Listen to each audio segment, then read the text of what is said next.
गली में हमारे आइसक्रीम वाला आया है। तुम दौड़ करके मम्मी के पास गए, मम्मी 10 गो रुपया आइसक्रीम वाला आया है, मम्मी चाट से मार दी गाल पर।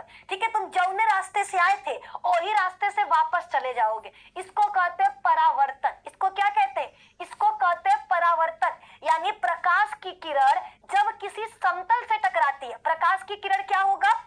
जब प्रकाश की किरण किसी समतल से टकराएगा और टकरा करके वापस लौट जाएगा। ठीक है, प्रकाश की किरण का किसी समतल से टकराना, प्रकाश की किरण का किसी समतल से टकराना और टकरा करके वापस लौट जाना। वापस कहां पे भैया? अपने माध्यम में लौट जाना। इसे क्या कहते हैं? परावर्तन। अगर आपसे पूछा जाए परावर्तन क्या है, तो प्रकाश की किरण का किसी समतल से टकरा करके वापस उसी माध्यम में लौट जाना परावर्तन कहलाता है। फिर अगला है अपवर्तन। अपवर्तन का मतलब क्या है कि भैया हम निकले कोचिंग पढ़ाई करने आए और पकड़ लिए दो गो लफुआ दोस्त और चले गए हम, है ना, बैठ के हम गली मोहल्ला में किनारे पर आए ठोका, ऐसे ठोक रहे हैं सुरती। भैया ये क्या है? अपवर्तन। रास्ता भटक गए। माई बाबू भेजे थे कि बेटा जा करके पढ़ाई लिखाई करेगा, आर्मी में जाएगा, पाकिस्तानियों को ठोकेगा, लेकिन बेटा गया कोचिंग में और सुरती ठोकना स्टार्ट कर दिया। तो यहाँ पर क्या हुआ? तुम अपना रास्ता भटक गए ना। इसको कहते हैं अपवर्तन।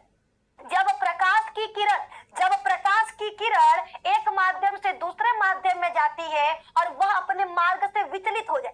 ठीक है, जब प्रकाश की किरण एक माध्यम से दूसरे माध्यम में गई और वह अपने रास्ते से, अपने पथ से विचलित हो गया, इसे कहते हैं अपवर्तन। क्या कहते हैं? अपवर्तन। अगला है भैया वर्ण विक्षेपण, है ना। अगला क्या है?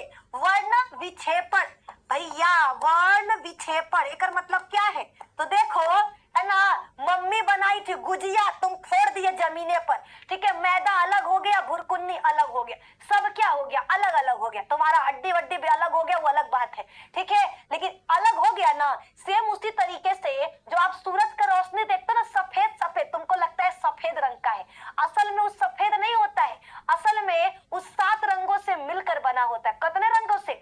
7 रंगों से मिलकर बना होता है ना। तो जब हमारा प्रकाश किसी प्रिज्म से, प्रकाश क्या होगा?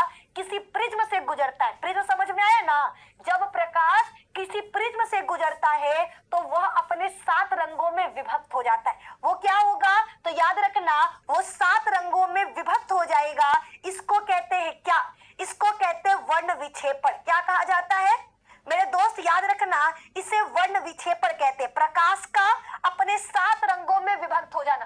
ठीक है, प्रकाश की किरण का 7 रंगों में बट जाना। प्रकाश की किरण का किसी प्रिज्म से टकराकर, प्रकाश की किरण का किसी प्रिज्म से टकराकर 7 रंगों में बट जाना, इस घटना को क्या कहते हैं? वर्ण विक्षेपण कहते हैं। अगर आपसे